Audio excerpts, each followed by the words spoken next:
All right. Hi, everyone, and welcome to the Beyond the Physics podcast. This is your host, Joseph Guzman. And today we have a very special episode for you, diverting from our typical grad student interviews, because we are collaborating with the Eigenbros Podcast.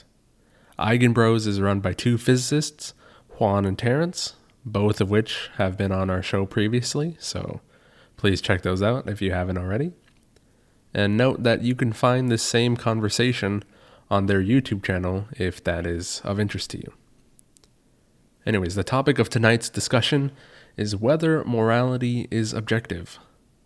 And for those of you who are uninitiated, this should hopefully be a fun and enlightening conversation.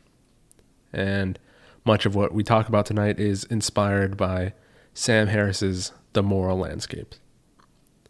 Anyways, if you feel that someone made a considerable blunder as you're listening, let us know and perhaps we can update our understanding. Also, I'd just like to give a quick apology that in the background, some people were eating as we had a spread of wine and cheese available, but overall, I feel that we were pretty mindful of our microphone etiquette, so hopefully that's not too bad. Anyways, this was a very fun conversation, and if you enjoyed it as much as we did, please let us know by liking, commenting, subscribing on whatever platform you're listening to.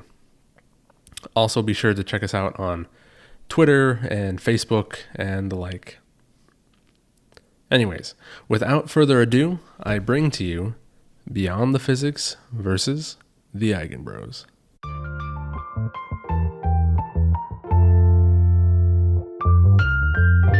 This is Beyond the Physics.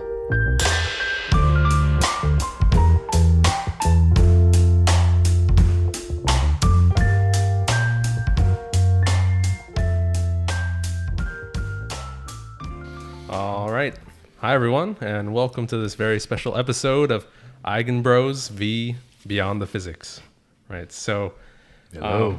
So we are in the Beyond the Physics studio, right? For those of you who aren't familiar, Beyond the Physics is also a podcast where me and Irene talk about physics, physics-related issues with grad students and the such. So go ahead and check us out on Apple Podcasts, Google Play, Facebook, Twitter, etc. Right.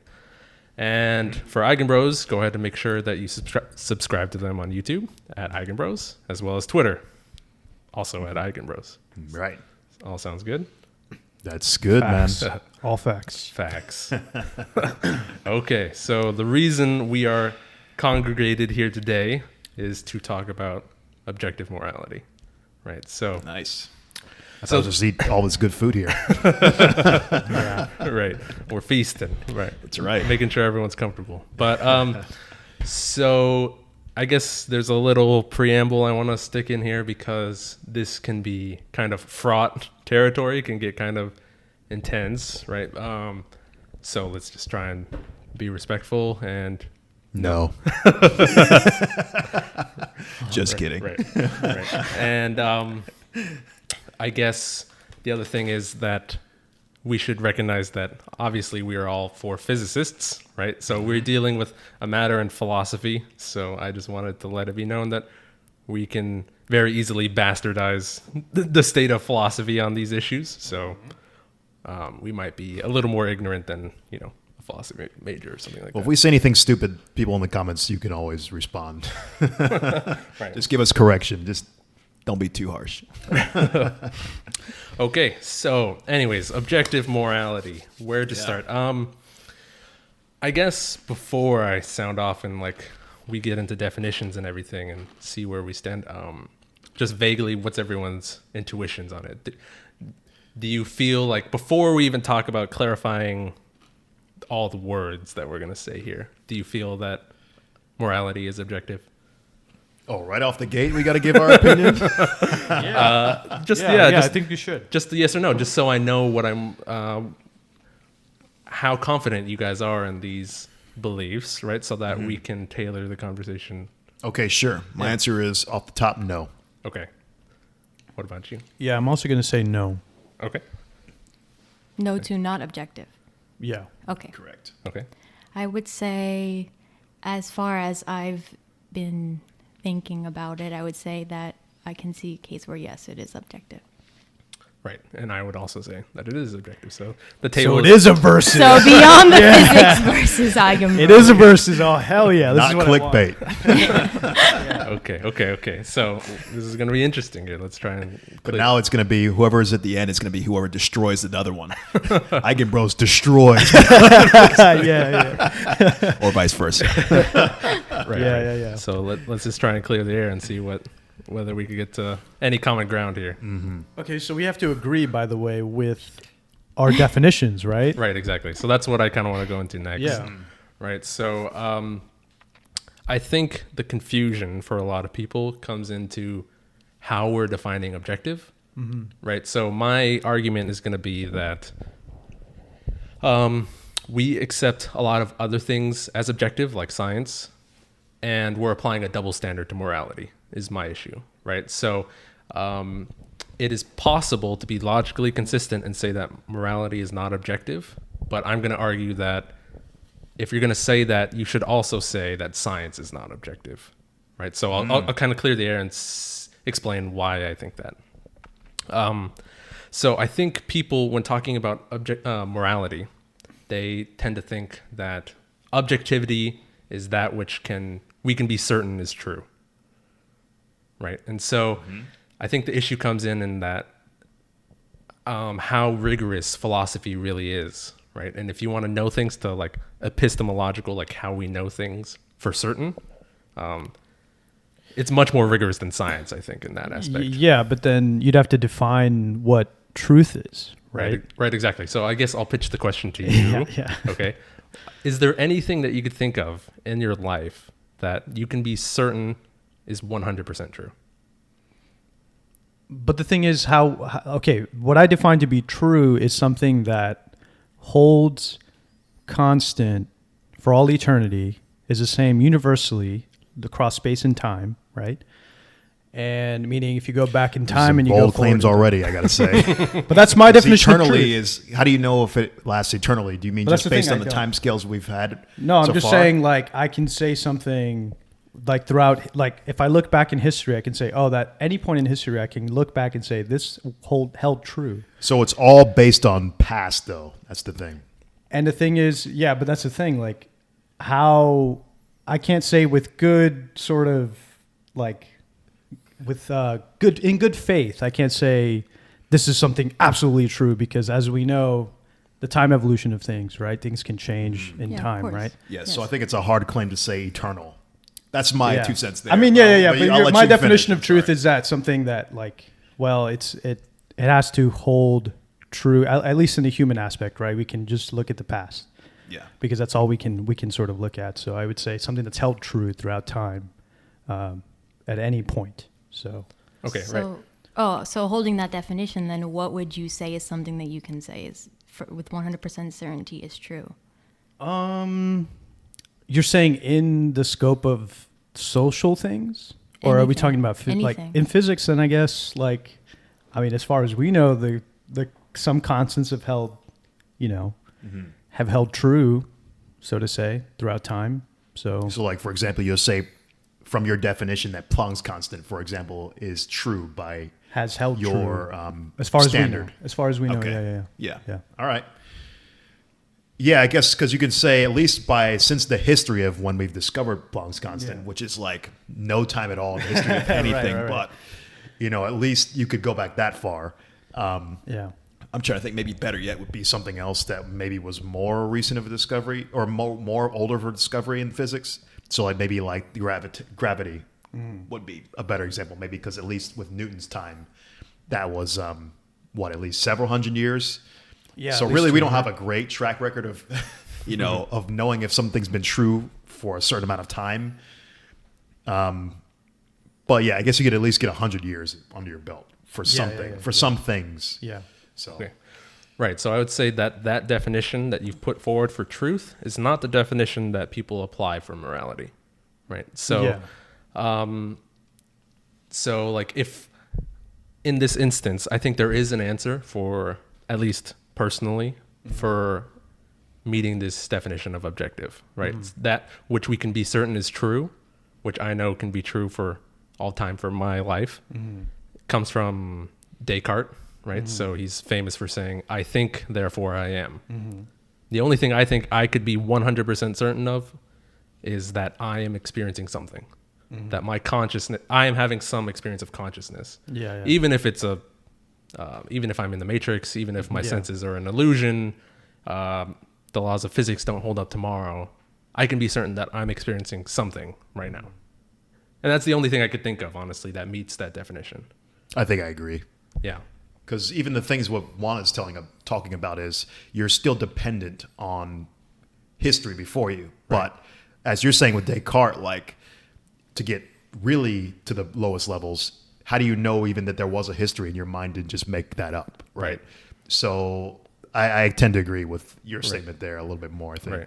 Right, exactly. And so I think what we're getting to the heart of is David Hume, right? So he's kind of like a philosopher who kind of dictates a lot of these conversations about morality. As far as I know, I'm not a philosopher, but whenever I see conversations about this, he gets referenced, right? So he is referenced for coining the is-ought distinction, right? And so to pitch that to you is basically, I could give you as many facts about the universe as you want. Those are is statements. The universe is this way, but you can never logically go from those is statements to how you ought to live. Yeah. Right? Given these facts, there's no room for you to logically say that you should value these certain things. And that's kind of the ground for moral subjectivism, saying that you could give me as many facts as you want. You can never tell me how I should live or how I should live a good life or how you should be good to other people, right? That's the problem. But the other thing that Hume is famous for that, the other thing that Hume is known for that doesn't get referenced as much is the is-will-be distinction, right? So this is what you're talking about, is given the way the universe is, it never logically follows that you can say the way the universe will be. Yeah. Right? So there's always some room for uncertainty is the problem philosophically, right? So like you could say the sun has risen yesterday and the day before that and the day before that. So you might say that by induction, the sun is going to rise tomorrow. But there's always the room for physics doesn't have to apply tomorrow or the next second or whatever, right? Sure. It's always free logically to break down at any moment. Yeah. Right? So this is the problem. This is what people apply to morality that I think is utterly impractical, right? Because we don't apply this standard to science, right? We don't say, oh, we can notice that the sun rose the day before and the day before that and the day before that and build a model of how the sun works. We don't expect that model to fail the next day, right? We agree that induction is a valid process, right? And so, anyways, so basically, anyways, what do you guys think about that? I'm kind of trying to collect my thoughts. There's a lot going on here. Yeah, I'm trying to think about that. So I'm trying to think of the parallel that you're trying to make between morality and, let's say, like the laws of physics. Right. From my understanding, I think that they could be seen within the same light. Right. Even the same thing as, like you're saying, the sun rises one day and it should rise again. Right. Physics really doesn't make that claim per se. It's mostly saying that based on these equations that we know that the sun follows, Yeah. it is logical to assume that the sun will go down this track. But that's And it can even predict when the sun will not shine again. Right. So But those are based on current information. Yeah. Or information from, the earliest models that we can sort of... right. And I think the morality could be the same way, honestly. Yeah. So let's think of this. Humans are, at least from my understanding, I would say humans are basically just we're a bunch of matter, right? Our brains are made up of matter and they have chemicals that drive how we move, and how we think and whatnot.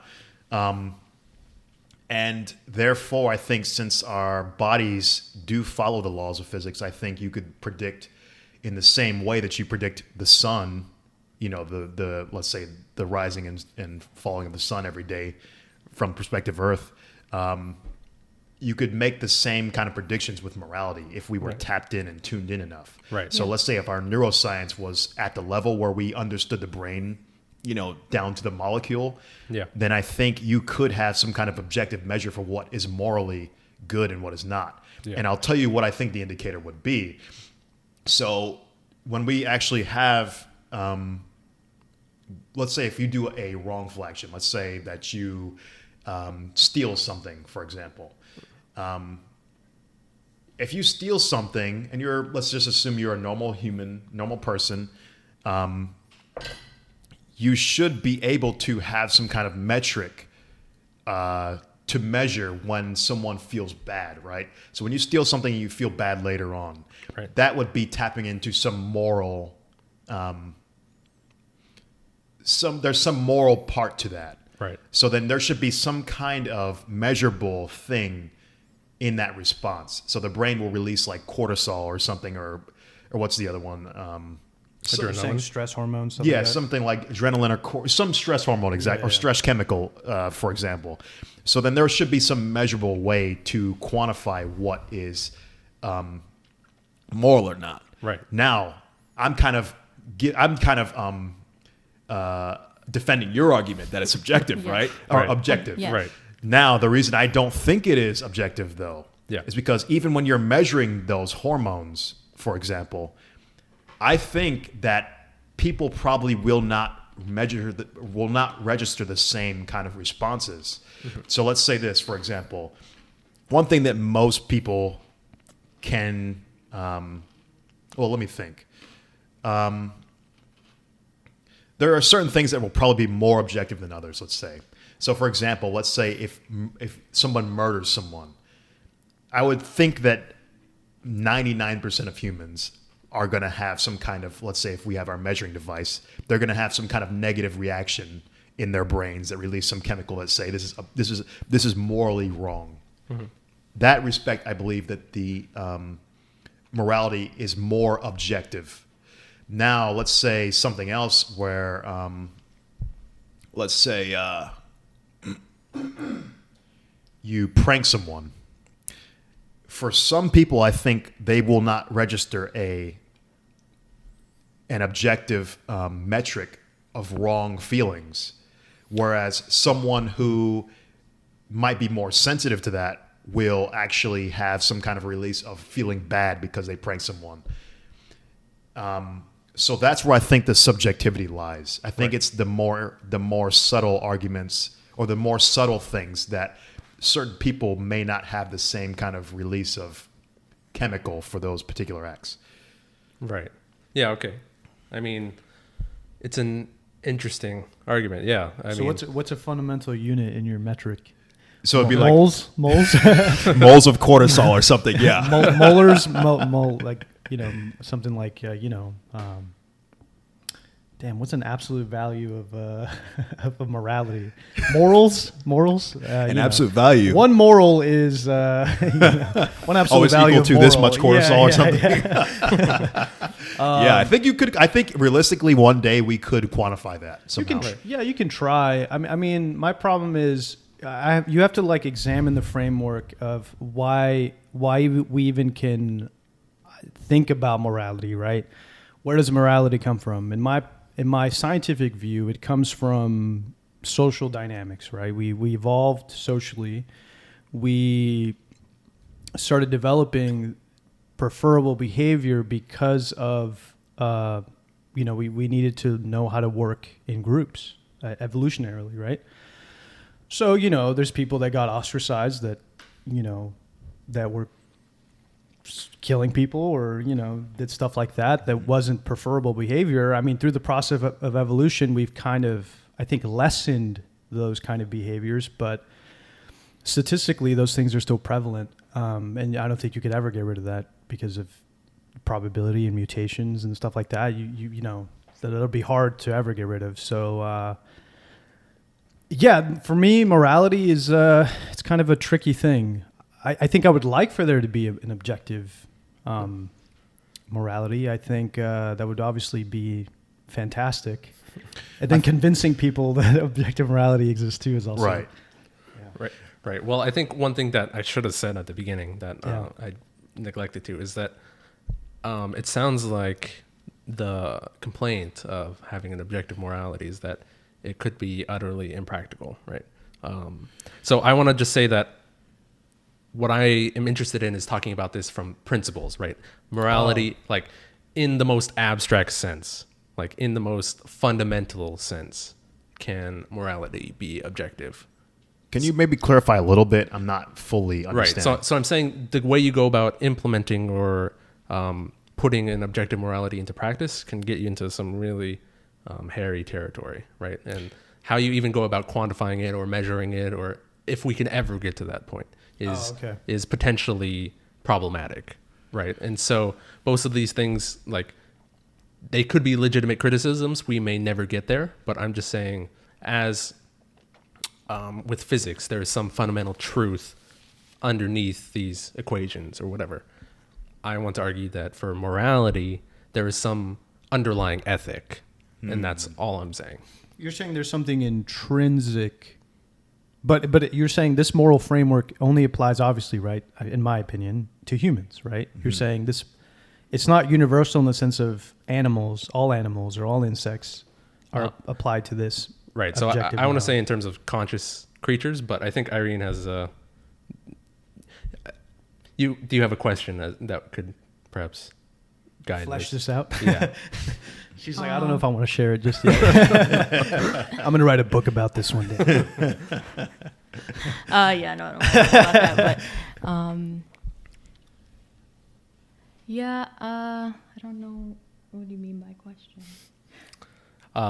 About how we evolved as a species and whether it's possible for other species. Or other life to Well, I develop mean, around. the reason why I believe that there could be some objective morality, right, is in terms of, like you said, I'm talking in terms of human beings as the social species that they are. I'm not sure how that would apply to other species of animals, maybe asocial. That's another, like, discussion, I would say. But in terms of humans and the social species, I would say that the fact that we evolved into being a social species already underlies that there has to be some common instinct or some common ethic among the group at large. Maybe not every individual. There could be outliers that don't follow the same kind of biological makeup that would cause them to have this instinct at large, that would ensure that the social species continues and survives, right, in the way that it has, which is the social species. And that, I believe, is this underlying at large drive to care for not only you, but your well-being, but the well-being of the group at large. And that's where I think the origin of this objective morality comes, is from this need. Well, it has evolved over time as we've evolved, as this essential aspect to continue us evolving in terms of being a social species. Does that make sense? Yeah. So I feel like there's an underlying definition of objective morality in terms of this need, this drive, that's like built into the evolution of our species. Yet the way that it's implemented, or the way that this well-being is defined, can be different depending on the cultures that you grow up in, like the environment that you grew up in. So it's not like we're saying that there may not be differences in terms of what you believe well-being is for the group, but it's more like that there is an underlying principle that we want to make sure the group well-being is maximized. Well, then my problem then is like how you're marketing objective morality. To me, that sounds like you're trying to argue for a fundamental, like, morality or an intrinsic kind of thing that might not necessarily be universal, because you're saying it can evolve in time and stuff, but there's like a fundamental moral structure to like being a social conscious being. Right. So maybe it's just for me, it's just language. So, I mean, no, it's saying that we're marketing it a certain way. I haven't even gotten to like the definition or anything. Right? Okay. Right. So this is something that I think that your impression might be imposing upon our views. Right. So It's because I'd even get to the other Okay, the okay, other go for it. use of objectivity that we wanted to apply. Oh, okay. Right. So the definition of objectivity that I would rather use than that which we can be certain is true. I was hoping to go down the point where we can agree that if we can't agree that we can't say how the universe will be based upon how it is, it's kind of an utterly useless definition that most people don't go about practicing in their day-to-day life. So I'd rather use the definition of objectivity of that which can be verified outside of the self, right? So like a scientific definition of objectivity, right? So That's the one I like the best. right. So it's a way of like saying you can measure your subjective subjective experience objectively. So it's kind of like hard to get your mind around it, but there are things about your subjective experience that can be objectively measured. Well, I would say peer reviewed is probably the best way to put it, right? Well, But they can be Yeah, almost yeah. synonymous in some way. I guess you can always have some errors with peer review because they could be biased by ignorance of the time. But But that's how you verify. But that's how you verify. But maybe Joe, could you maybe expound a little bit more, maybe an example of what you mean by right. So in Sam Harris's book, The Moral Landscape, which is kind of the argument that we're pushing forward, is he gives an example of it is a subjective fact that I am experiencing tinnitus, a ringing in my ear. So that is a subjective experience, right? But it can be objectively verified when he goes to the ear doctor, which it is. He goes to the ear doctor, you see that there's some internal damage to those structures, maybe the cochlear hairs or some of the internal structures of the ear, and you see it has nothing to do with his opinion that he's experiencing tinnitus, and it can be witnessed outside of himself. That's why I propose the whole cortisol measurement. Right, exactly. Because we Yeah. know that that's linked to stress. Right. And usually the way I think a very good indicator of if you're morally doing the right thing is are you getting those stress hormones released, or are you getting those, let's say, the dopamine's a little bit harder. I didn't want to really go with that one because you could get dopamine from many things, right? And If you're even into when that you're not sort of doing thing. Yeah, I mean, it's a common neurotransmitter that's used Yeah, for a hit lot me. of. Yeah, so cortisol I Processes. think is the better one to measure with. Yeah. Although that also can have some problems too, because like you could be scared and you can release cortisol. But let's say if you were actually in a controlled environment and you could be administered some exam or something, and then you're given some certain choices to do something, you can see objectively measure someone's cortisol or something to see how their stress levels are. So to me, I think the only way you could ever achieve actually tamping down and actually defining very clearly what an objective morality is if you have some kind of metric of that stress indicator of are you doing things morally correctly or not. Right. Yeah. Right. So I'm not as tempted to restrict it to cortisol, but in general, I agree that the way we go about determining a moral action is through the brain, is through conscious states, and how the way you interface with the world affects your conscious experience. Right. So our definition of morality, just so we're all on the same page, it seems like we kind of are, but just to make sure, is quibbling about the words a little bit here, but that to which is the overall well-being of conscious creatures. Right. So Morality. right, an objective morality. I mean, well, Yeah, maybe so. I mean, yeah, I don't know. I'm still like, Because here's the thing. There's another problem where I think I get really. This is the harder place for me to distinguish. Is when you start to get into these grayer areas where you start to overlap morality and ethics. So ethics and morality have two distinct definitions, although a lot of times we try to interchange them. So when I was looking up today the definitions of ethics and morality, ethics is kind of the extrinsic version of morality. So I think of ethics as the extrinsic external factors and morality as the intrinsic internal factors. So morality is something that is technically should be internalized from, let's say, maybe not say birth, but well, yeah, it should be something internalized through birth, let's say. I'll make the bold statement of that, and hopefully I can defend it. And then ethics is the one that is crafted from the society you live in. So cultural, whatever the heck. The ethical framework is the external or extrinsic framework. Yeah. So I think you can feel bad from things if it infringes on your ethical framework. But then I think you can feel bad also from if you infringe on your moral framework. But the problem lies sometimes when you get to the really gray areas. Where are you infringing? Are you infringing on the morality side or the ethical side, or both, or a combination of the two? So that's where I think it starts to get a little bit difficult.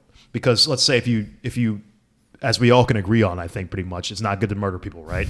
Yeah. But we have soldiers, we have the military. Right. They have to murder people as a way to, retain our position in society and, make sure your enemies aren't killing your family or your friends.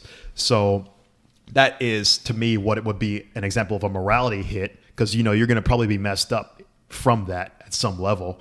Because you had to murder someone, that's going to do some internal damage. Right. That's on the morality side.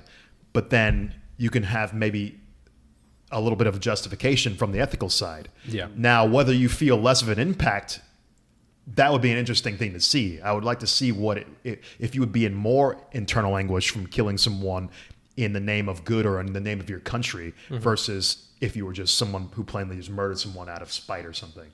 Right. Or out of revenge or whatever. Right. So I think what you're getting at is basically kind of this distinction of what Irene was bringing up of the question of what constitutes well-being is truly open, right? So that's for societies and cultures to kind of determine about how you go about maximizing their constituents' well-being, right? And so ethically, you can have very different conceptions of what morality or ethically, you can have very different conceptions about what is good and bad, I guess you could say. Yeah.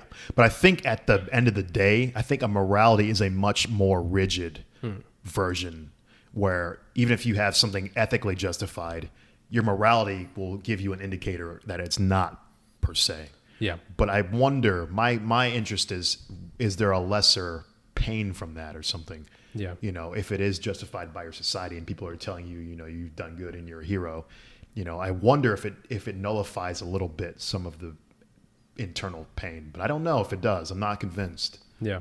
Do a case study on vets. Yeah. And I mean, you see what happens with vets. Although they have other circumstances, like they're always in fear of being killed. Yeah. So you get PTSD and whatnot. And that's not really, you got other factors that are going to be noisy.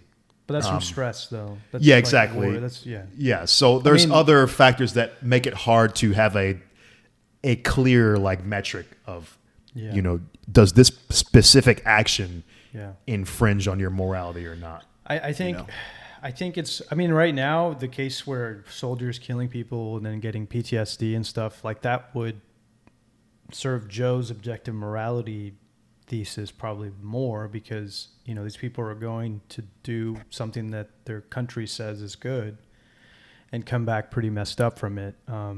So there's some, like, they feel a sense of wrongdoing when they, when they go ahead and whatever, protect their tribe or however they want to view it, right? But yeah, it's just can we go back to your definition of, Right. So you want me to pitch it to you one more time? Yeah. Okay. So that to which is to the overall well-being of conscious creatures. Now so I agree with pretty much most of the stuff. I think the breakdown is when it gets down to the grayer side of things. That's why I still kind of am leaning towards the morality subjective area because this is, I think a big part of it is awareness too. So I think someone can have a different morality sense depending on the awareness or their perspective of the situation. And when you have things of perspective and awareness, that to me is a subjective indicator. So for example, what really Genghis made Khan. no, I think he's pretty morally fucked in many ways. Maybe he thought he was a liberator or something. I don't know. No, so the one of the examples that pops into my head is like pranks, or like, for example, let's say like types like Eric Andre or like Sacha Baron Cohen. Mm-hmm. So these guys push the line. They really tiptoe on the line between, what's fucked up and what's not. Yeah. And I think these are absurdists, by the way. Yeah. People so if you don't know, they're like comedian absurdists. Yeah. You should know them. But yeah, you have to turn that off. Yeah. Okay, I think we can have a little. I can have a little cheese. Can you pass me a little real quick? Oh God, Juan's gonna start singing. That's a bad sign. I know. But yeah, hold on. I gotta hold in my thoughts. So, just Sacha Baron. Oh yeah, I'll put it on the side right now. So, yeah, so Sacha Baron Cohen, Eric Andre, they do these very borderline, is this morally right or not kind of actions. Yeah. And I think it's crazy. And the thing is, I think their perspective allows them to do these things, and they don't feel that moral indicator of pain because they look at it from the perspective of absurdist humor and for the comedy alone. And I'm sure that they wouldn't do something to someone else most of the time that's going to be something they wouldn't want to happen to them. Yeah. So I think the perspective part for me seems like it makes morality much more subjective, because when you start to tiptoe between that gray area, it becomes much harder to define. Can I add to this point? Yeah, go ahead. To elucidate on your point. So these absurdist comedians, what they do is they put their guests in very stressful situations. And so if you want to go to your cortisol, your one unit of morality, which is moral, then make that a thing. then you still stress those people out, right? You put them in a situation where they feel that. But perhaps being stressed out is not so bad. People like to have a state of arousal. You like to go to roller coasters. You like to get scared. So is it really that bad?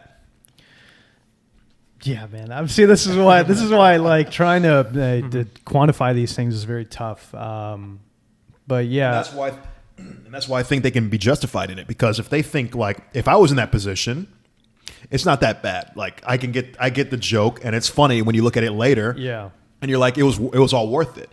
So that perspective shift, and it seems like almost a big perspective shift, because a lot of people would say like, oh, that's so fucked up, like how could he do that to somebody, so yeah, that to me indicates there's some kind of hard area there to define with morality and ethics, and they're overlapping there almost. Right. Well, what I would say to that is that just because there are gray areas doesn't mean that there isn't some underlying ethic that you can use to objectify how gray it is, right? So it's like the example I've heard is morality could be like chess, right? Is you could be in a position where there are objectively good and bad moves, right? But you could also be in a position where there's a lot of like gray area, right? Mm-hmm. Where there's moves that aren't necessarily better than one another, and it's going to take a really developed science of morality to be able to distinguish those gray areas. But that doesn't signify to me as evidence that it is against the very principle of an objective morality. Okay, so my thing, I'm still trying to wrap my head around what you're saying, and I'm getting. Okay, so this is kind of what I'm getting. Maybe it might not be right, but okay. So morality, we can agree that morality is an emergent social phenomena, right? Yeah. Morality is? Yeah. Meaning it's an emergent social phenomenon. Yeah. It develops from being a social animal. Yeah. All right. Yeah. I agree. So it's an emergent social phenomenon, right? I still would call that like a biological phenomenon, because social implies it's like after. No. Yeah. Maybe Irene's. But biological would mean that it applies to other animals, which I don't think. Well, it's a different kind of morality then. So we're only sticking to the human definition. Yeah. Okay, whatever. Yeah. But that's what I mean. Like, we can't say biological. I'm trying to parse the language here. So okay.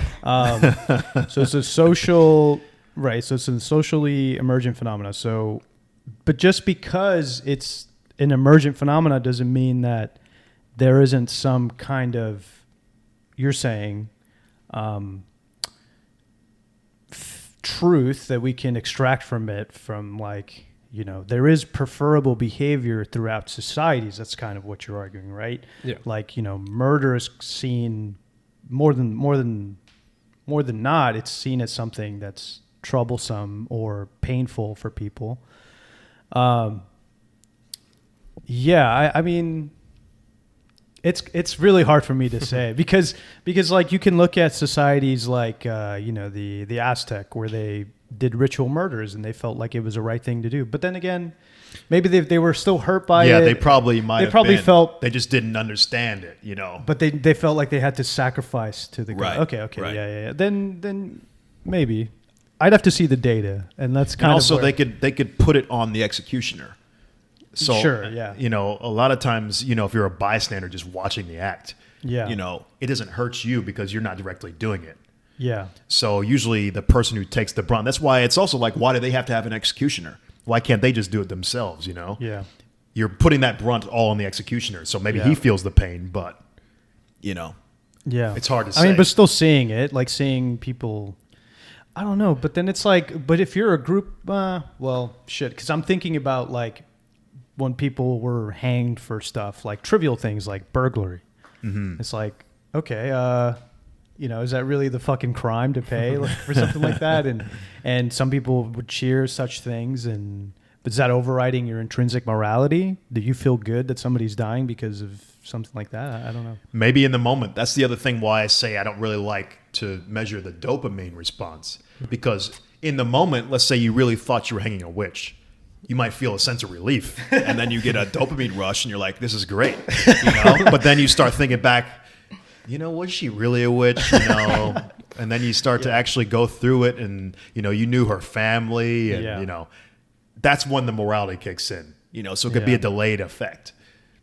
I mean, it could also be the story that was crafted. Oh, they say witches are harmful to us as a society. Mm-hmm. They're going to come in and whatever, kill like the members. Mm-hmm. So maybe then you're like demonizing witches. So you're saying, they're going to be a threat to us as a whole. So then for the well-being of the whole, they're going to want to get rid of the witches. And that's where the ethics steps in. Yeah. So that ethical framework is almost overriding that morality. But I think ultimately the morality is still going to kick in because murder is murder, right? And humans are not accustomed to that. So you're going to have some impact at some level, I believe. Yeah.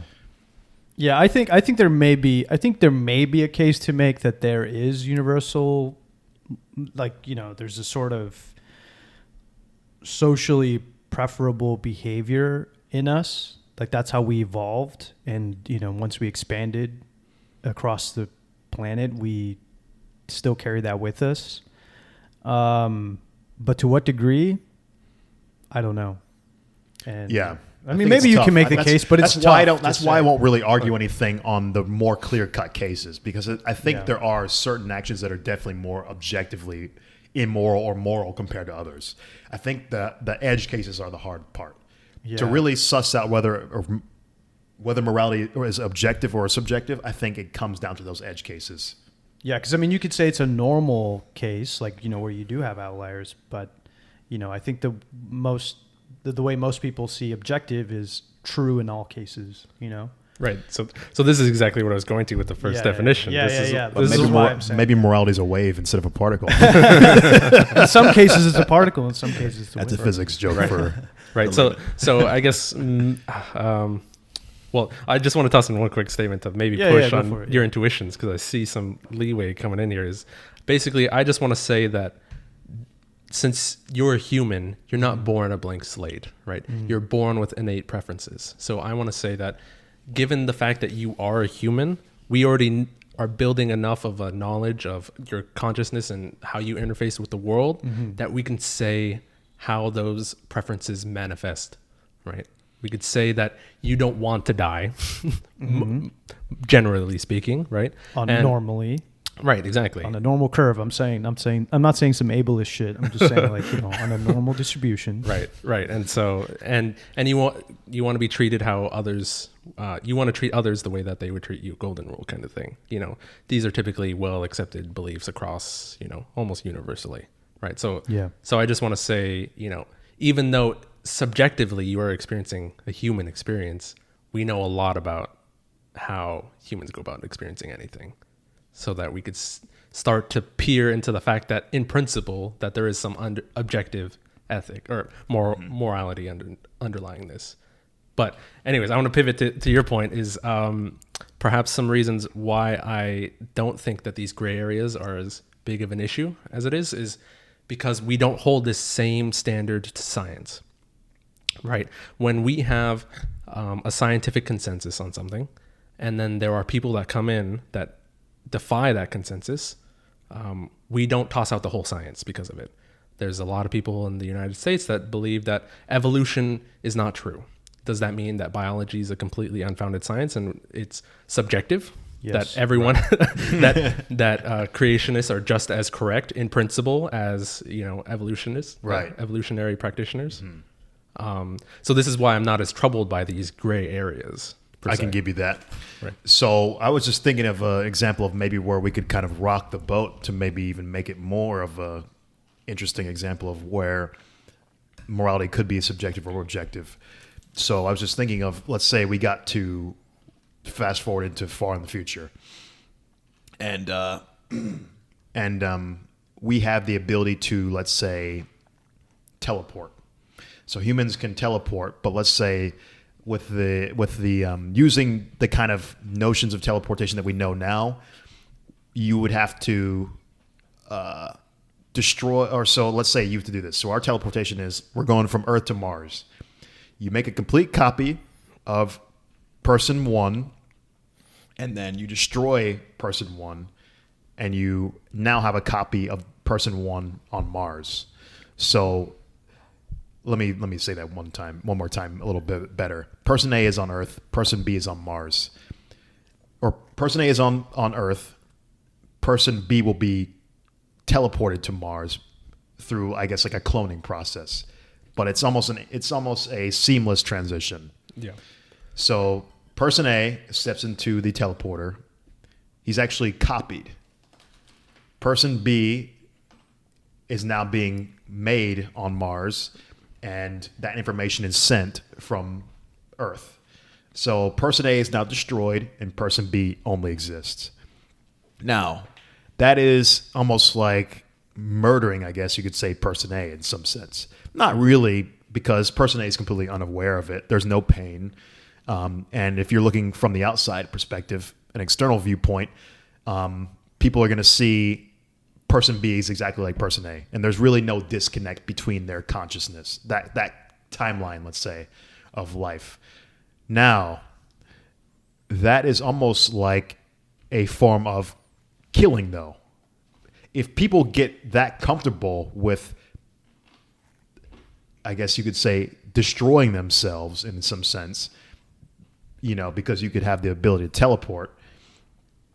This is a really sci-fi example, but I'm trying to think of a way where murder can be almost like, who cares? Right. Maybe not even with the teleport thing. Let's say if we could have like respawns for humans. So let's say if humans got to be at such a level where we could literally just recreate ourselves from scratch. Like, let's say somebody just wanted to have a prank and they stabbed you and killed you. Right. And they're like, oh, come on. But you have your brain in a database and your whole body, and you can just recreate yourself instantly. Yeah. Now, is that morally wrong to murder then at that point? Yeah, I think that is totally consistent with our definition of morality, because ingrained in it is the conscious experience of that person, right? So I would only argue that in the teleporter example, right? I would only argue that it would be immoral to destroy person A is if it causes some psychological distress in person B or in any outside observer. If it if it affects the conscious states of the people that perceive that event. So you'd have to reclassify as that is not murder then, right? Sure. Okay. I guess. Mm-hmm. That's a tough one. Well, though. because This the only is also like the abortion argument too, because then you get into a gray area there too with this. Sure. Yeah, You yeah. could argue that for sure. It's just yeah, because like, I mean maybe. I don't know. I'm still thinking about it. I think this one's a little Joe, bit keep higher going. level than the abortion argument, though, because you're actually destroying a person that has what most people will consider life. At the Yeah. abortion argument, you can argue whether it has conscious life or not, right? This one is like, it's clear cut that this person has conscious life. Right. Well, so this is not this does not go to our objective definition, but I would say that the reason, my intuition as to why we think murder is wrong, is because that causes the cessation of that person's consciousness, and that causes a lot of anguish and a lot of it to the detriment of the conscious states of people around them, knowing that that consciousness is not going to exist in the universe. So the very fact that person A's consciousness, hypothetically, it is perfectly mapped on to person B, then It's indistinguishable, Yeah. so Yeah, it's not ceasing that consciousness. Right. All right, I can give you that. Okay, so but at the same time, we don't live in a vacuum, right? So we interact with our world. And outside of our social dynamic, there are instances where we have to kill and murder for sustenance. In that framework, so that morality does not apply to animals, right? In your framework, right? In what aspect? From like the animal's perspective, or from the human perspective? From to the animals? human perspective to the animals. Well, I'm tempted. Killing animals is not immoral. Right. I am tempted to include that in the definition, because if we know that if we can objectively say that if we can get to the point where we can objectively say that animals experience some consciousness, some level of conscious well-being, then I would want to say that it is immoral to kill an animal. I think I agree. I think it's immoral to kill an animal, but I think it's ethical. I think in our society we've constructed a system where we can see it as ethical to kill animals, but I think morally, because I mean, just imagining like if I could even kill an animal myself, I'm tempted to think that I would feel pretty bad. Like, just trying to imagine this like killing a mouse or something. I feel like that'd kind of suck. But we do research on mice all the time. Yeah, but we treat them as these. But that's mammalism, dude. Like you feel guilty killing a mammal. I feel no guilt killing a roach or something. Ooh. I used to actually feel guilty killing roaches. Believe it or not, in some weird way. Killing a roach. But now I don't. But the argument that Joe could make is that the roach is unconscious. Like isn't conscious of its existence. Well, yeah, I mean, there's or a lot of of lower form of consciousness. Yeah, exactly. There could be a lot of ways out of that, but yeah. Well, yeah. But I mean, did you have something to add on? No, to that, you're just. I'm trying to throw things at your model here, and just being like, well, you know, I'm not entirely sold on it, but you know, I keep throwing stuff at it. Yeah, that's fine. Keep them coming. Yeah, I think the inclusion of like the consciousness factor is a good key element. That's a good metric. Because the lower the consciousness, the less immoral. The lower the consciousness, the less immoral it feels. Yeah. Right. Yeah. The higher the consciousness, the more immoral it feels. Yeah, clearly morality has to apply to conscious entities, right? Because if you take a box of determinately non-conscious entities, say we accept that rocks aren't conscious. You take a box, you fill it with rocks, you shake it up so there's a lot of interactions between them. Does it make any sense to say that those interactions are moral or immoral? Sure. You said that the rocks are conscious or not conscious? Are not conscious. If we can agree that it is not conscious. No. It doesn't matter. So my argument though is that judging things lesser life forms. So like if aliens come and visit us, right? Or you know, or relativity happens, and you know, our future. So some people from the future come back and say, "Oh, we've lived on planet Earth a long time, and you know, you guys are actually lesser beings." So. Bye-bye. Like, you know what I mean? It's kind of like... Well, the thing is now that's out of the scope, because we've only defined morality within our sphere, you know, in the human sphere. Yeah. Saying, okay. In the human specific, and in our same kind of level of consciousness. Sentience, though, too. Okay. Because if we're like a million years ahead of us in time, then we might be the fucking rocks. So it might, in their framework, then it is immoral to kill us. So then that's it, right? You're just rocks. It's like, unfortunately, that might be the case, right? But yeah, we're but gonna in the hope that's not objective case. morality case, we would have to be like, I mean, they're moral. It's their moral right to kill us. Well, we We're don't like have to rocks. because that's our moral. So that's why. Oh, that's almost getting to the point where maybe This is what I'm saying. Yeah, that's kind of true. Like your morality is maybe objective for your sphere of consciousness. So perhaps you can say it's objective for our sphere of consciousness, maybe. Yeah. But then if you're working anywhere outside of that at any higher level, maybe it's not. Or a lower level, because we can clearly see we don't give a fuck about ants, right? But, in their sphere, they don't want to die. You know, they feel pain. Well, in my model, I'm not necessarily so quick to like jump on the like, okay, the level of consciousness really matters. To me, it's just like consciousness itself matters. But I was just willing to grant that for the sake of argument. But I mean, but yeah, I totally agree with you. Is that we already discussed about how this morality rises because it's an emergent phenomena from our biology, right? So if we had some determinately like unique or different biology, then we could easily be arguing for a different type of morality here. Sure. Maybe there is some kind of moral thread that's consistent all the way. And maybe you can like model how morality shifts through each level of consciousness. So maybe there are some certain factors that, it's just like an equation that gets built up. Like, let's say we started from Newtonian mechanics, then we branched out to relativity on one end, and then we branched into quantum mechanics on one end. Yeah. But really, they all are one continuous picture. Maybe not all the way now, but in theory, that's how they should be, right? That's how we believe they are to be. Yeah. So Maybe morality has some kind of similar, similar pathway. Yes. So I guess I also wanted to ask a question. What you guys think about this is, for a social species to survive and continue, is it necessary for there to be this underlying morality that promotes the well-being of the other creatures?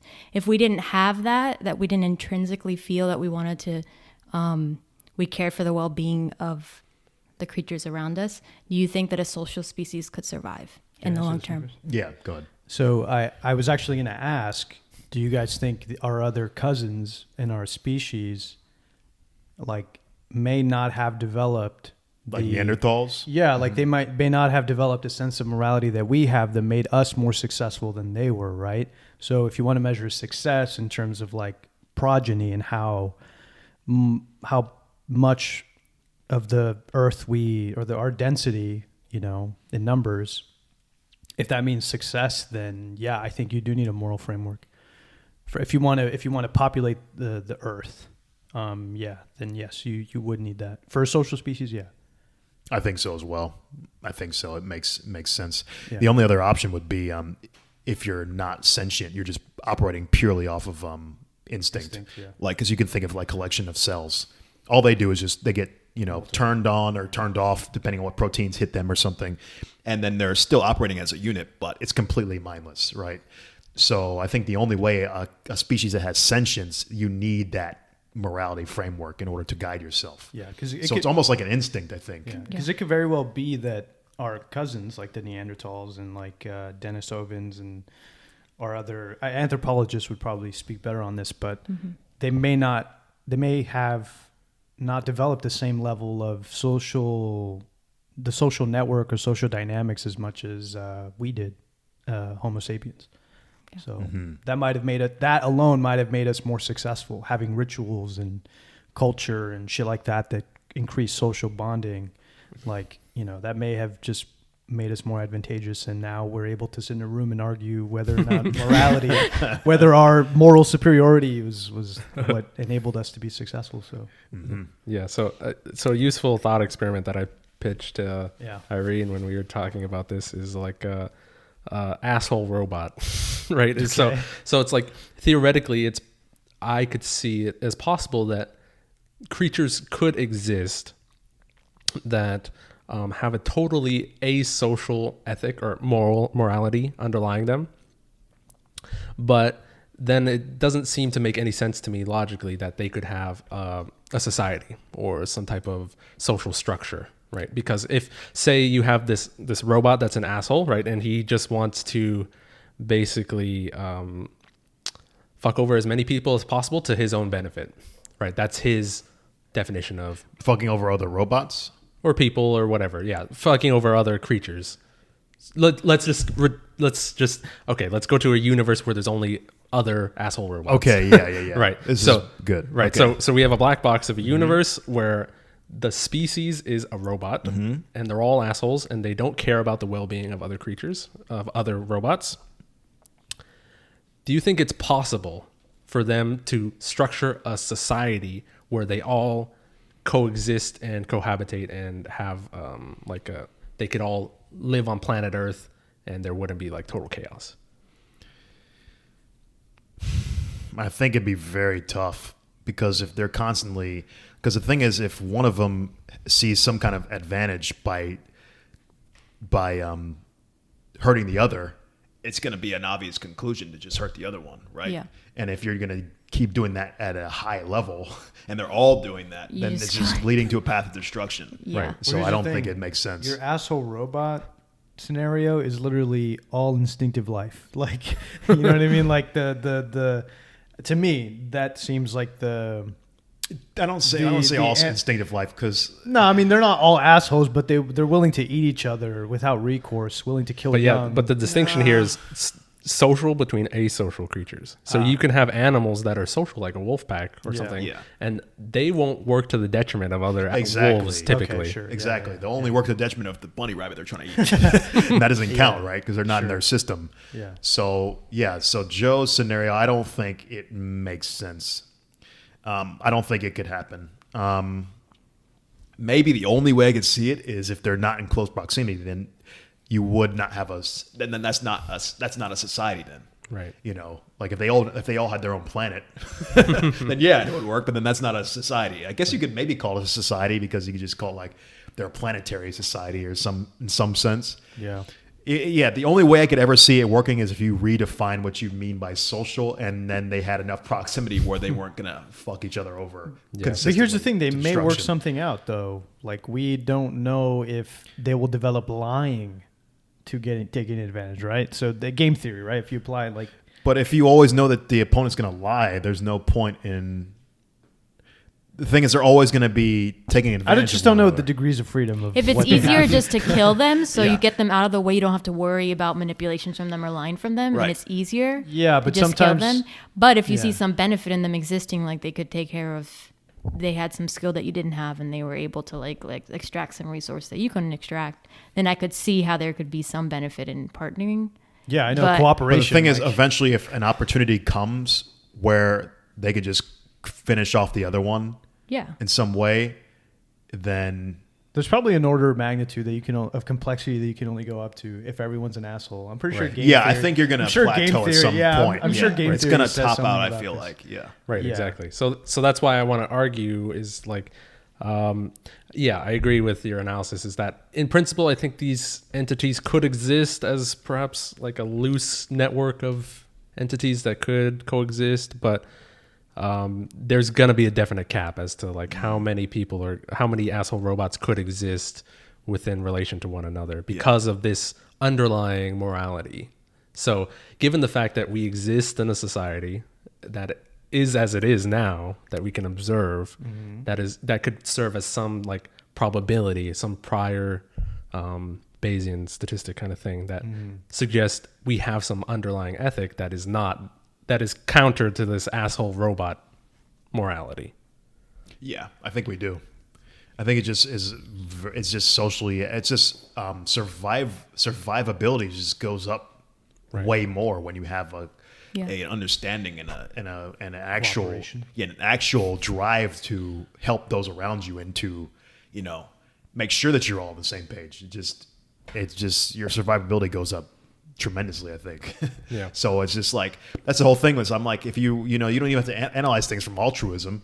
It's just the fact that survivability is just doing the good thing is always best, right? Yeah. It's going to make everything better for everyone. So yeah, I think it's just purely just that's the easiest way to do it.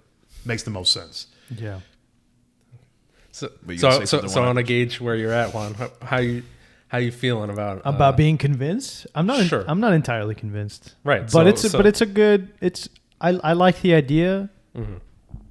Do you guys have any other points to add to this? I like the idea, but it's cool. Like I will say, it's having like you guys are saying, a fundamental moral structure intrinsic to our social group or our social society of humans. To me, it still seems like a preference. Like it's something that we want to increase the cooperation in society. You know, preferably you'd want people to behave a certain way. You know, and it's just it's so hard to it's hard to say. I feel like these definitions get rocked by scale. Like, because I agree with Joe with one scale, and then I agree with our position on one other scale. So it's like you got to kind of like figure out what's exactly the scale we're talking. You know, because it's like it goes back and forth, and this is a common thing with like any kind of patterns of the universe. You know, when you start looking at one thing, it looks like some picture, and then when you expand it out, it changes. Yeah. So it's all depending on what scale we're talking. It's hard for me to agree with myself. So I don't know. Yeah. But so it's okay that it's a preference. Like the fact is that I think it's a natural preference is what I'm saying, is that this preference has emerged consistently in humans. Mm-hmm. So I don't see as it being perceived as a preference as a potential knock on it. Mm-hmm. Sure. I mean, sure. It's just hard to, for me, it's how do you measure that, and how can you, like, you'd have to look at across all societies, but not necessarily through time, because your own definition says that it doesn't have to be true throughout the past. Right. You're saying, like, as far as right now, we can look at society and say there is a fabric or a fundamental level in society where, no, not level. It's the best way. You can help me out here. I don't know what you're trying to say. Yeah. No, there's something fundamental about morality. There's a moral. It's an instinctive driver in some sense. Right. Yeah. I think lend to social cohesion and all this other stuff, and So lessen the friction or whatever. Yeah. Okay. Sorry, I didn't mean to interrupt. No. Yeah. No, right. Go ahead. Right. But so like, the question is, how do we go about measuring it, right? And so right now, it's perhaps we're not in the best state of measuring these things, but we are getting there, right? And so I think it will become increasingly easier to see how how the way you are raised in your society, in the world, how the world interacts directly with your consciousness, affects you as a person. Like, as we come to understand, get a better neuroscience, a better understanding of how our brain works, it will become increasingly easier to say how we're going to measure that, right? So here, I could give you an example. I got a quote from a book from Sam Harris's Moral Landscape. He says, research on rodents suggests that parental care, social attachment, and stress regulation are governed in part by the hormones vasopressin and oxytocin. And because they influence activity in the brain's reward system. When asking why early childhood neglect is harmful to our psychological and social development, it seems reasonable to think that it might result from a disturbance in this same system. While it would be unethical to deprive young children of normal care for the purposes of experiment, society inadvertently performs such experiments every day. To study the effects of emotional deprivation in early childhood, one group of researchers measured the blood concentrations of oxytocin and vasopressin in two populations: children raised in traditional homes and children who spent their first years in an orphanage. As you might expect, children raised by the state generally do not receive the normal levels of nurturing, and they also tend to have social and emotional difficulties later on in life. As predicted, these children failed to show a normal surge of oxytocin and vasopressin in response to physical contact with their adopted mothers. So anyways, so that was a long quote, but it's just basically an example of how one could hypothetically go about measuring direct, objective chemicals in the brain and seeing how that maps on to their social or asocial behavior. Okay, so in your framework, it would be immoral to, in this case, right, like to put up a kid for adoption.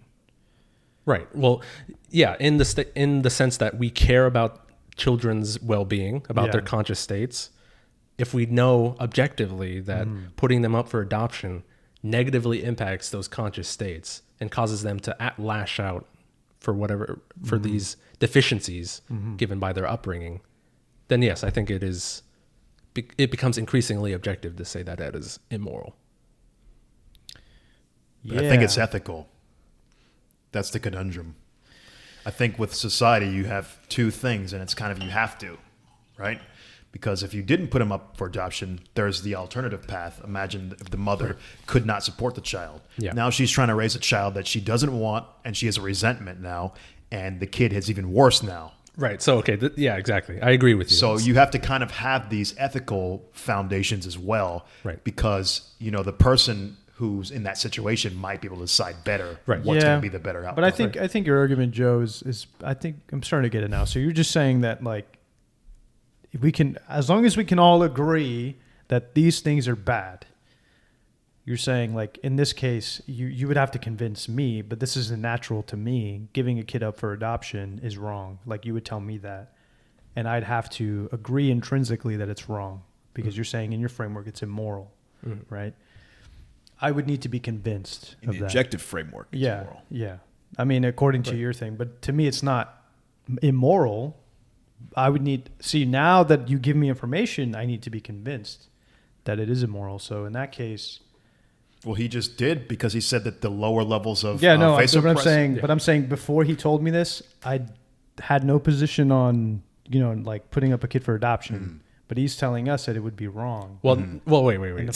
So this is why I specifically wanted to avoid in practice versus in principle because of Terence's point, is because there are other factors to consider when it comes to putting up a child for adoption, right? So there's also the well-being of the mother that you have to consider. There's also the well-being of the society that you have to consider. So it's a multi-level problem that gets really complicated.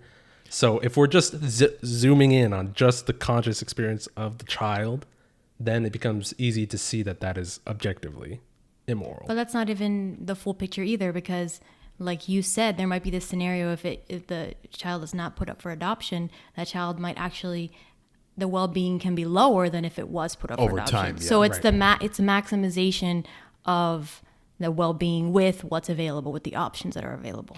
Well, that's why I think it's maximizing. Yeah, Okay. that's why I think it's useful to have two different to have the definition of morality and ethics, because the combination, I think there could be maybe some minimization or maximization problem where if you're ethical,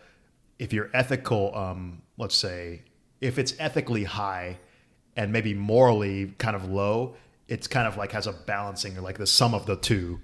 You can kind of get like a maximum value or something. And if like the ethics is low and the morality is low, then obviously it's going to be a lower sum or something. So yeah. Okay, so there's maybe- probably an equation that you could you could make somehow. So this is kind of like what Drive it. economists. So this is kind of what economists do, because like what you're arguing is like social science stuff, right? So with economics, what's his name? The utilitarian guy, fucking, what's his name? He developed a Ayn metric of measuring people's like happiness or something, like utility. So utils. So if you maximize, what is it? I guess happiness. Was it happiness? I can't remember. I don't remember.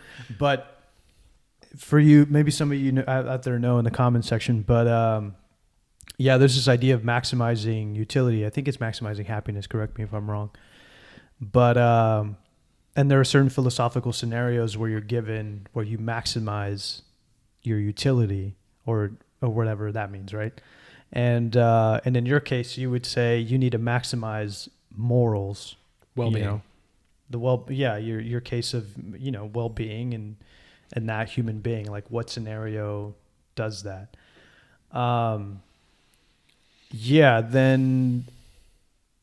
Then I mean, you would have to, I think, so you're not arguing that it's not so for me, that wouldn't necessarily be intrinsic. Like if it's intrinsic, that would mean to me that the person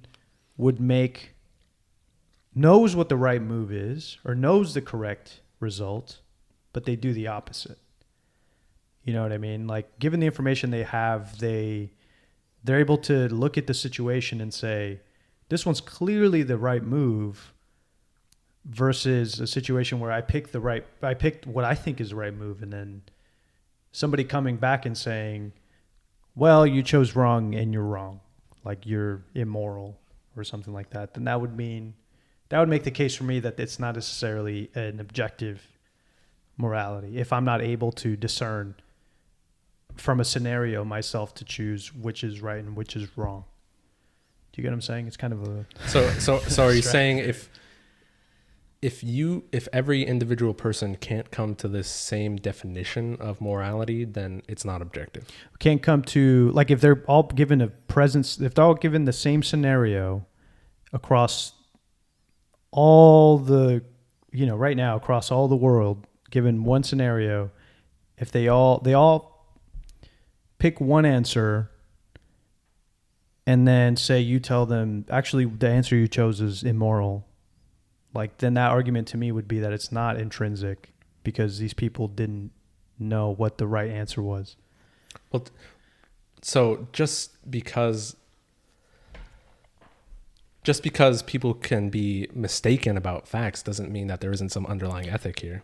No, but they're not mistaken about a fact. They're maybe choosing something because the argument, I could be wrong. Maybe I'm mischaracterizing your argument, but it sounds to me like you're arguing that this is intrinsic, but I'm saying if it's intrinsic, then the person that's choosing an answer and then you coming back and saying that's wrong, then it may be the case that that it's not intrinsic because they're choosing the wrong answer.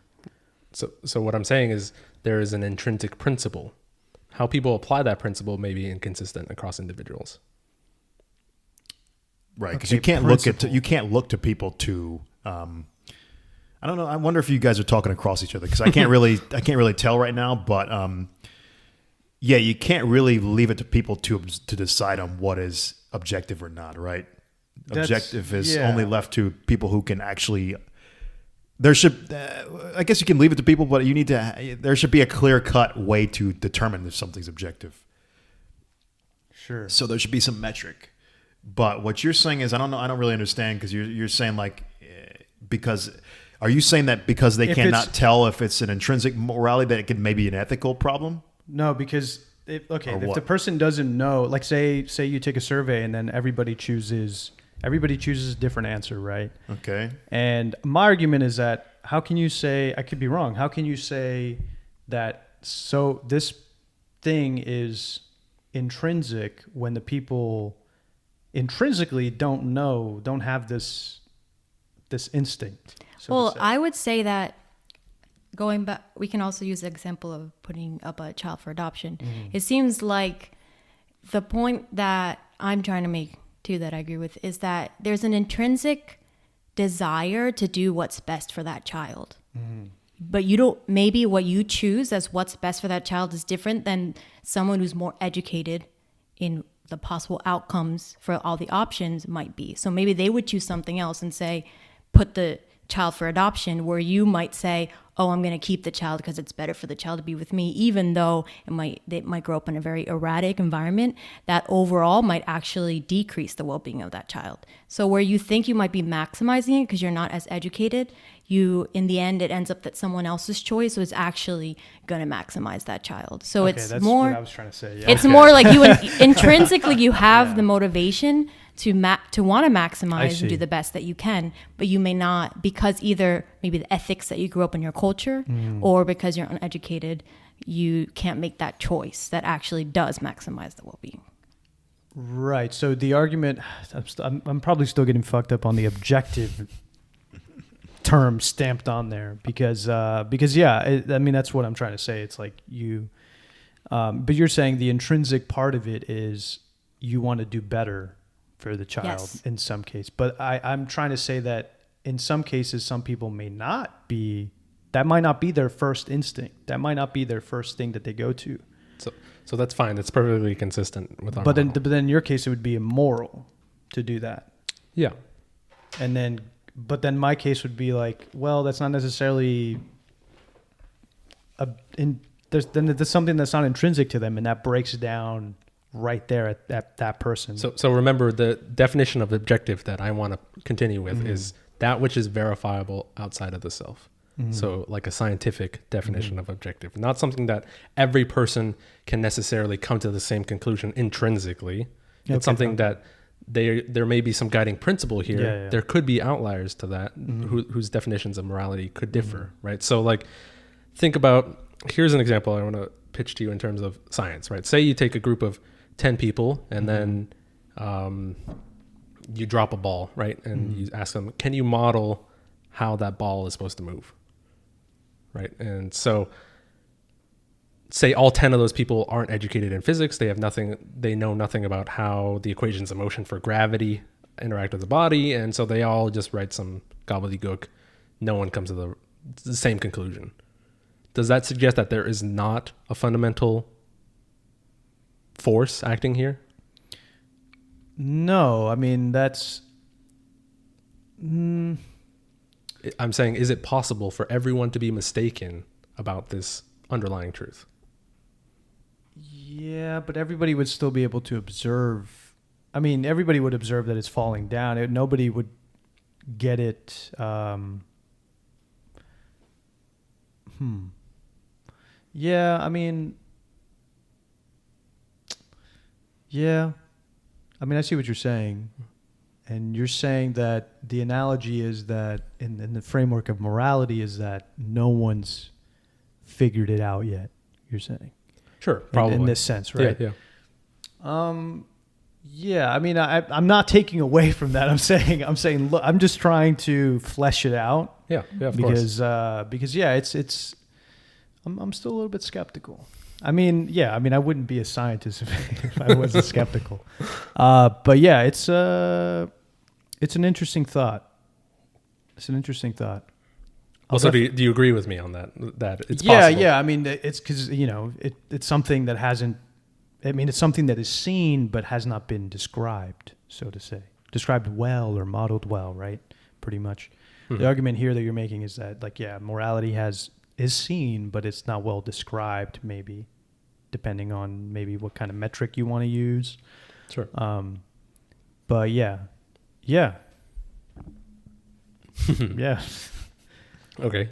How are you feeling, Terence? Are you still, on terms of your confidence level of where you walked in thinking that morality was not objective, how has that changed?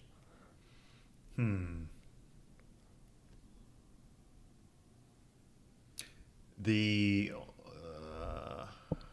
only things that really have changed are, for me, the trying to pin down a universal. Well, not much has really changed. The only thing that changes, the only hard thing about arguing this is to know exactly where everyone else is coming from. Yeah. So when I initially came in here, I was thinking of morality in a universal sense. Yeah. Which is why I said it was subjective. Yeah. But there really is not so far too much disconnect, I don't think, between our perceptions. Yeah. When it's analyzed in a certain scale. So I think for me, the biggest problem is a problem of scales. Yeah. And I think it's not going to be easy to solve without any kind of real data, like neuroscience would be so much better. Yeah. Psychology would be so much better. Really, neuroscience is the main one. I think the thing is, to really have anything objective, you need actual testable things. You need empirical data. Yeah. At least statistical. Statistical is not ideal, of course. You always want to just be able to hammer down, like just an electron. I want the mass of the electron. Boom, there it is. But even statistical can work. Yeah. I think we just need data, and that's the only thing that will really be convincing for figuring out if it's objective. And I have a suspicion that there is an objective layer to reality. Right. So I think I'll reverse it. I'll reverse my opinion and say that I think it is objective, because even when I was thinking that it was subjective, if you look at it from a universal standpoint, or look at it from every single possible creature, you know, at all levels of sentience. Yeah. I think I like the objective version now more because I'm now modeling it in my head now as more of there has to be some kind of, I suspect there's some kind of objective pattern. Yeah. And it's some kind of emergent pattern that can actually be quantified and measured and actually created as an equation. Yeah. And to me, I would say that's objective then. Because if then, at least then, if you could say that this creature has, let's just put a number, like this creature has 5 amount of consciousness, then we can say at level 5, this is how the morality framework works. And you can model their systems and see that their social structures model that system. And then you can proceed all the way up to, let's say humans are level 10. And then it all matches up. Yeah. So I think I think that is something that is feasible in the future. Yeah. So, I mean, yeah, I agree with you. So I'm going to change my answer to Okay. I think of reality. I think we do have an objective morality. I think I think you can model an objective morality, but your metric would have to be. It would be hard to figure out a good metric. Yeah, I think that's but my only thing. I think you could come up with one. I think we're just limited so much by neuroscience that we're just so far away.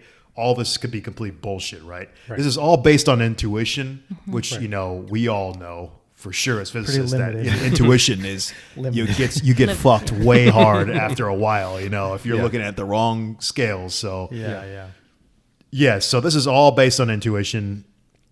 Of course, albeit we have a little bit more intuition than maybe the layman because we've seen patterns even when we're breaking intuition. So I'm still going to invoke my intuition on this. Yeah.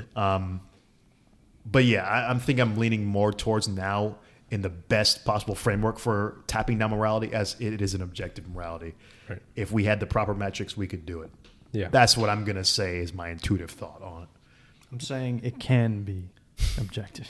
But yeah, I think you could say subjective if you're looking at a certain layer. I think that's what will throw you. Yeah, right. Yeah. So I agree with that. Like at the level of ethics, I agree that as it stands currently, it is totally open playing field, right? Because it's just, we really don't have neuroscience pinned down yet. But I see progress being made, and I think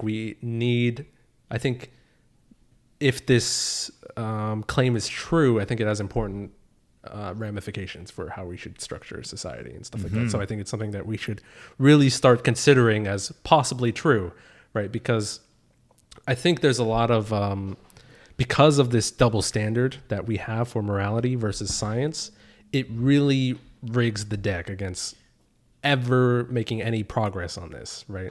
But you're saying, but that distinction, what is and what ought, right? Because you're making statements of what ought, how things should be, right? Sure. Yeah. No, I'm just asking. Right. Like, yeah. Right. But it's also coming from, I'm not making an is from an ought. I'm saying we're starting, as humans, we're born with an ought. We're born with a preference. We're born with things that we would rather have happen in our lives. We would rather have good conscious states. We would rather not die. And if we can all agree that that is an inherent assumption in being a human, that we ought to prefer to be alive, then we ought to structure our society in a way that is to the benefit of well-being of conscious creatures. Yeah. Sure. Yeah. I would agree. So you changed. I mean, in your definition, but these are specific definitions that, according to Joe's definition of objective morality, then. So I guess we know what the thumbnail is going to be then. The Beyond the Physics destroys Eigenbros with facts and logic.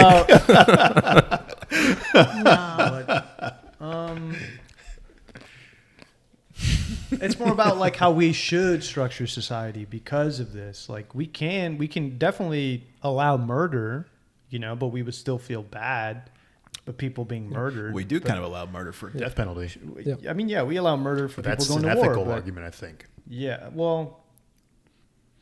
Yeah, that would be also is a thing that I feel like is still pretty hazy for me, which is also why I think I kind of land in the subjective area too. Because you remember in the beginning, the biggest qualm I had with subjective and objective was because of the gray areas. Yeah.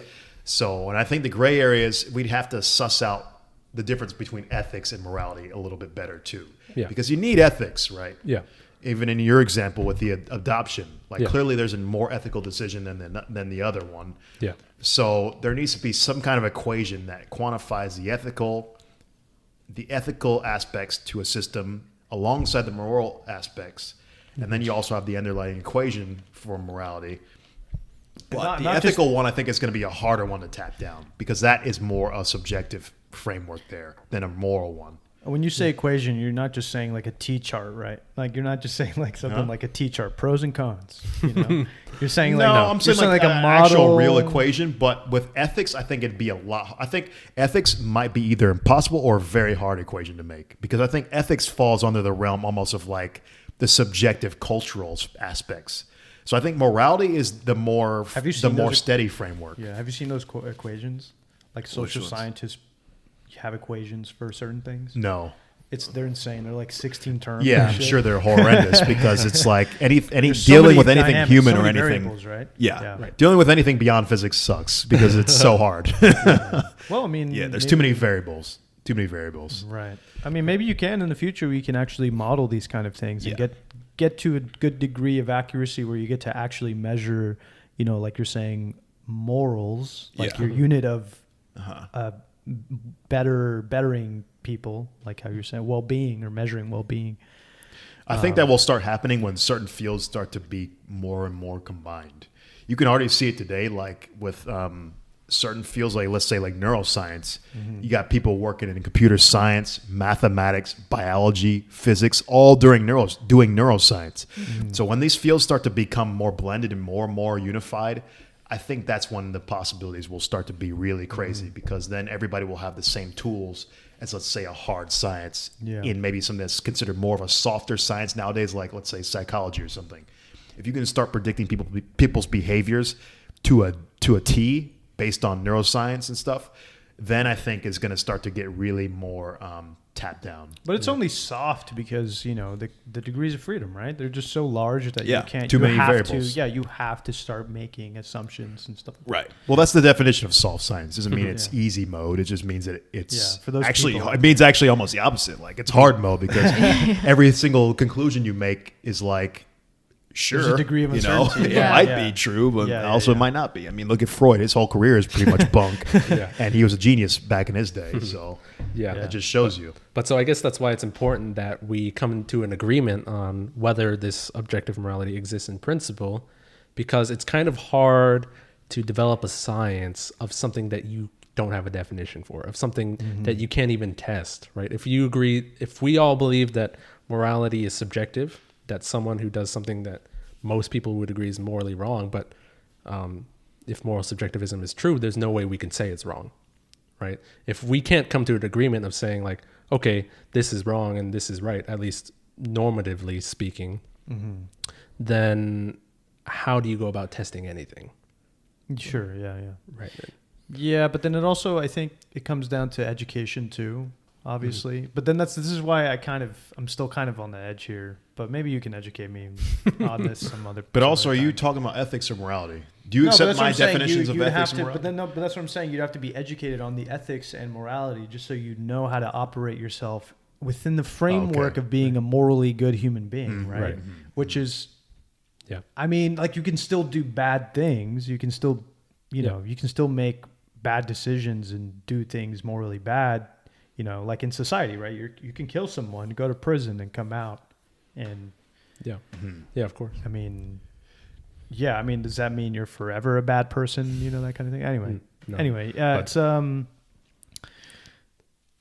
my whole thing is like, if you need to be educated on it,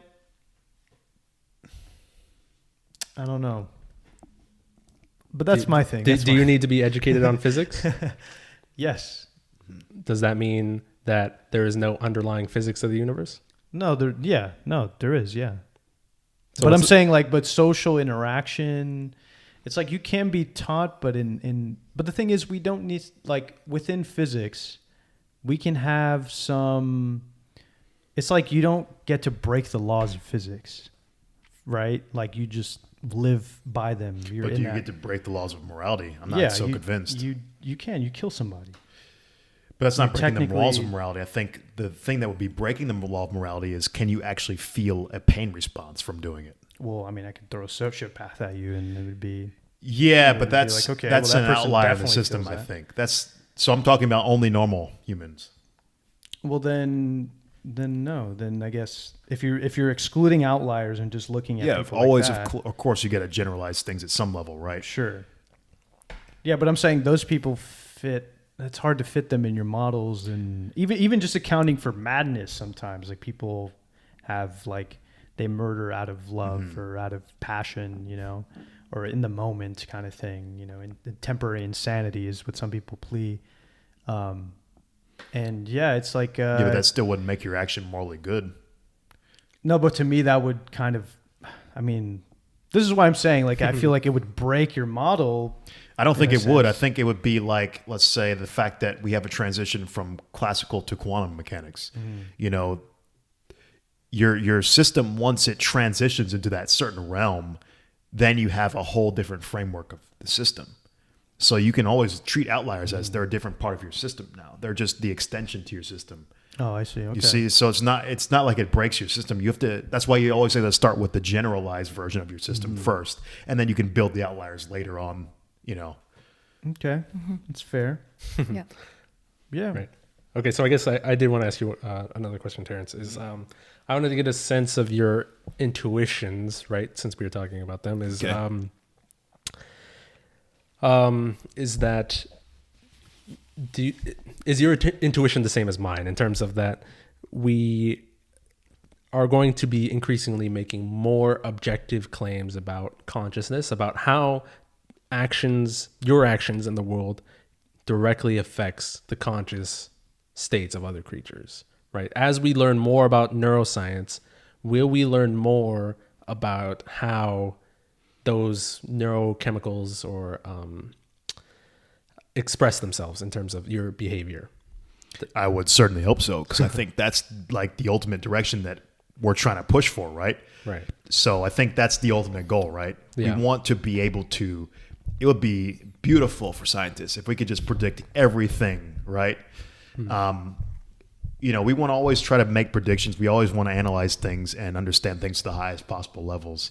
And I think for neuroscience, that's kind of the direction. You want to understand the brain at such a high level that you can make predictions on people's behavior. You can quantify their morale, their moral decisions. Right. You can quantify how their consciousness or what you're saying affects other people. Right. I mean, all of these things are the goal, Right. right? So I think that is the direction. Right. So I guess where you could come into some disagreement with this framework of objective morality is if your intuitions are vastly different, right? If Juan, what about your intuitions? Do you think it's even possible for neuroscience to get to such a level?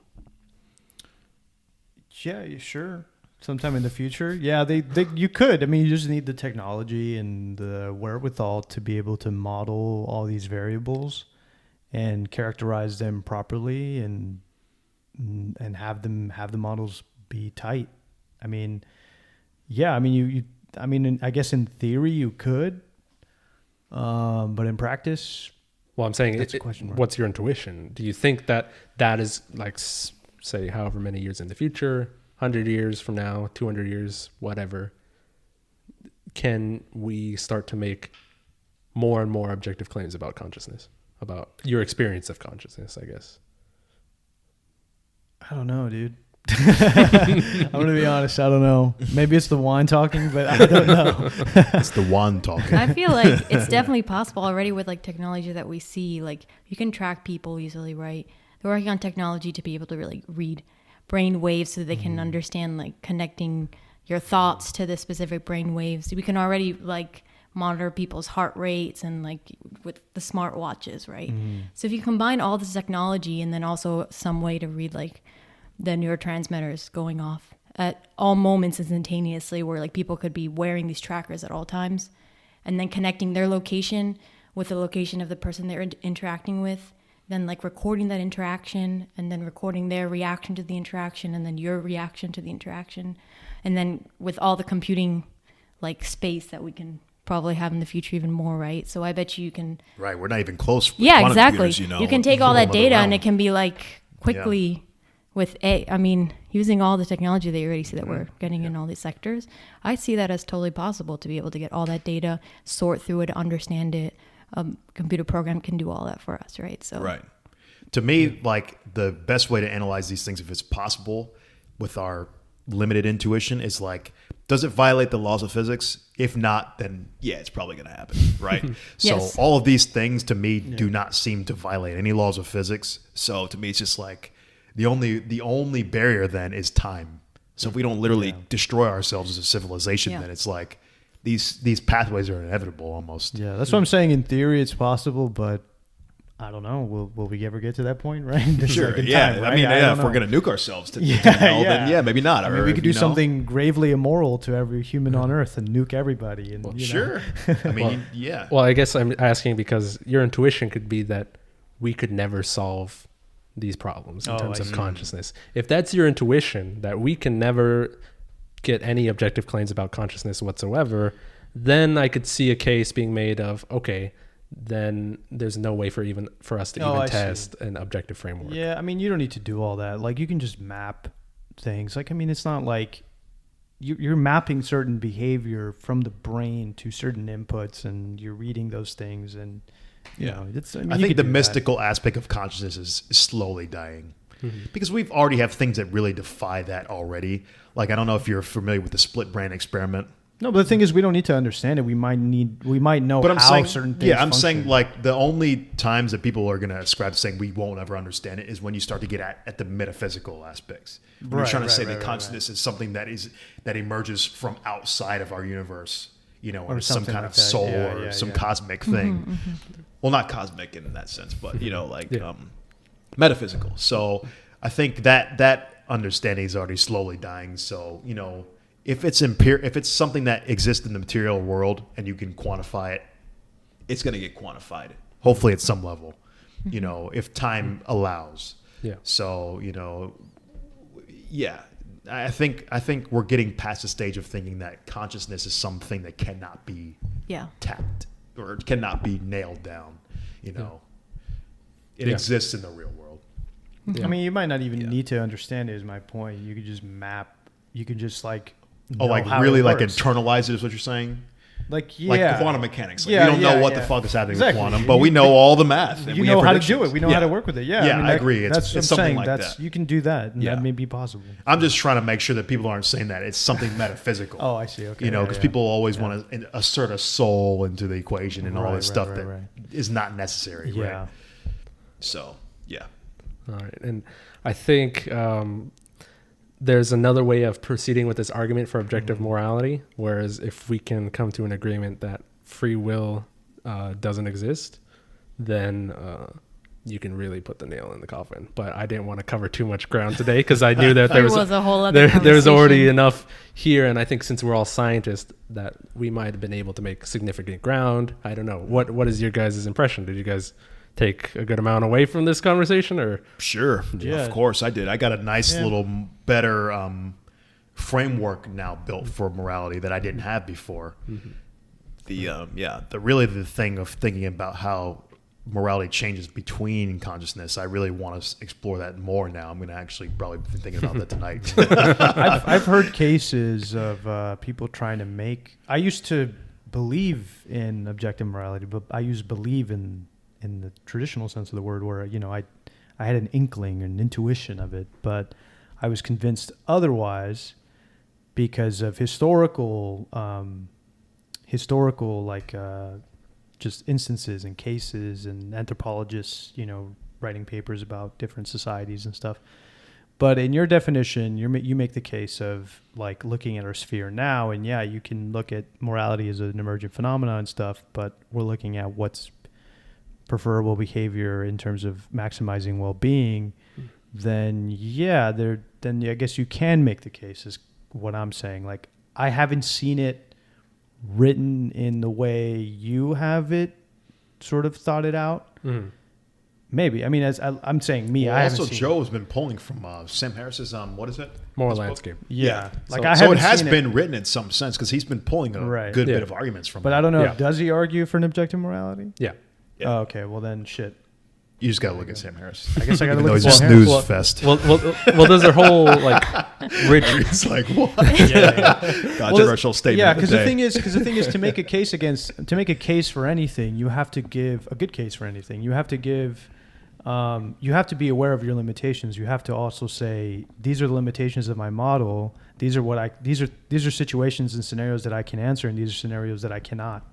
And then you would hope that someone comes along and fine tunes your model to make it apply to those things that they don't, you know? Yeah. So, I mean, look, if you want to keep developing this, like, I think it's interesting.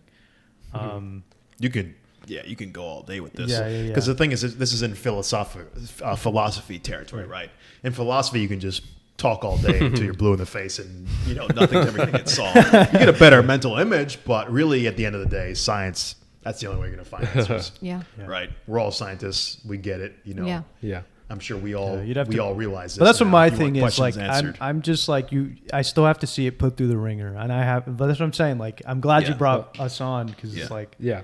our mental picture is more developed now. sure, yeah. Which is a good place to start. No, off, for sure. Right? Yeah. And I mean, I keep throwing things at you, and you keep deflecting back, so that's good. So that means that you got to stress test things, right? You got to right, of course. do all this stuff. Yeah, I mean, it's not like I'm 100% convinced of this either. Yeah. It's just like, given all the data that I've seen, this is what makes the most sense to me. I see. Right. So of course I could be convinced otherwise, and that's definitely why I wanted to talk about it, because it's like, it's this area where it's like, I'm not even like, I wouldn't say 90% convinced. I would say I'm like 65% confident that this is true. Yeah. And that's why I wanted to see if you guys could bounce something my way that could prove me wrong. You couldn't answer. Shit. Then I wish I knew your argument beforehand. But then I don't know. I kind of approach it very like, there's kind of a romantic in me that wants to believe in an objective morality. But this is why I'm erring on the side of skepticism. Did we give you guys any interesting arguments? Do you Oh think? yeah, of course. I mean, Okay. it definitely. I mean, the point that you tried to drive home was really hammering out this distinction between morality and ethics, which I didn't really even know the difference or the definition. So it was really Until I necessary. started researching. Yeah, it really different helped. Things. Yeah. That's where our model kind of those are kind of the limits of our model, right? Like it's still consistent, but that is definitely an area that needs work in order to be more And convincing. that's really a dichotomy that, haven't you guys noticed that's such a universal dichotomy? Like intrinsic versus extrinsic is a lot of shit. Yeah. But that Like goes a lot of stuff. But that goes to extrinsic versus Joe's. intrinsic. That goes to Joe's point. It's like isn't what ought. Like ethics is like what ought, how you should do things, right? No, that's different. That's different. sure? Yeah. Because, like- extrinsic is. Oh yeah, I guess it is the same. Yeah. Huh? Because Yeah, that's the it way is I've the same. seen it. It's just Yeah, like, you're right. You're right. Morality is Because about, the ought is like the ethical part, Yeah, and then yeah. This what is the way you is should do is things. the intrinsic. Yeah, Yeah, you're right. yeah. That argument's like everywhere. I mean, that dichotomy exists in so many areas. Yeah. So I should have known better. Before I was looking at it, I was like, okay, that makes sense. But yeah, of course, I got a lot through this conversation. It's been a lot of fun. I'm mindful of your time, right? So I know there's time constraints. So do we want to wrap it up here, guys? Or Yeah. Well, I appreciate you having us on. yeah. Having Well, we're technically on your show just as Oh, much, yeah, right? true, I So guess so. Yeah, but you're hosting us. Right. So. I wanted to take part in this bountiful feast a little more. Yeah. but, So I didn't want to give people mukbang over here. all right, so we'll take a break here. I mean, so I just want to say thank you all for watching. If this camera's still going, so go ahead. If you're watching this on Eigenbros, go ahead and check out Beyond the Physics at all your podcasting platforms, and vice versa. If you're watching us on the podcasting platforms, go subscribe to Eigenbros at YouTube and Twitter. Yep. And yeah. Thanks. Yeah, guys, make sure to definitely go to the Twitter. We have episodes every week. So Yep. So thanks for joining us. If you made it this far, we really appreciate you. And I guess we'll see you guys next time. all right. Yeah. Bye.